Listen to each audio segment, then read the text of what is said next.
હોળીના પાવન પર્વે દિવાળીબેન ટ્રસ્ટ દ્વારા નિરાધાર પરિવારોને અનાજ કીટ વિતરણ કરવામાં આવ્યું. કુકરમુંડા તાલુકાના જૂનાબેજ ગામે ખાતે અનાજ કીટનું વિતરણ કરાયું હતું. દિવાળીબેન ટ્રસ્ટ જે છેલ્લા 23 વર્ષથી સમાજમાં વિવિધ સેવા પ્રવૃત્તિઓ દ્વારા જરૂરિયાતમંદ લોકો સુધી મદદ પહોંચાડે છે.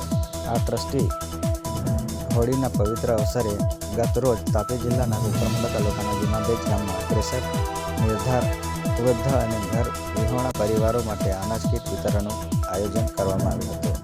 હોળી એકતા, ભાઈચારા અને સેવાભાવનું પ્રતીક છે. આ તહેવાર નિમિત્તે જરૂરતમંદ પરિવારોને જીવન જરૂરી ભોજન સામગ્રી મળવીને જોઈએ એ હેતુથી દિવાળીબેન ટ્રસ્ટના સ્થાપક બીયુ પટેલ અને સંસ્થાના મેનેજિંગ ટ્રસ્ટી નલિન જોશીના માર્ગદર્શન હેઠળ આ પુણ્ય કાર્ય હાથ ધરવામાં આવ્યું હતું. જેમાં અનાજ કીટમાં લોટ, તેલ, દાળ, મસાલા અને અન્ય આવશ્યક ખાદ્ય પદાર્થો સામેલ કરવામાં આવ્યા હતા, જેથી જરૂરતમંદ પરિવારોને પૌષ્ટિક અને સ્વસ્થપ્રદ આહાર મળી રહે. Suhas Vadvi, news time, Kukarmunda.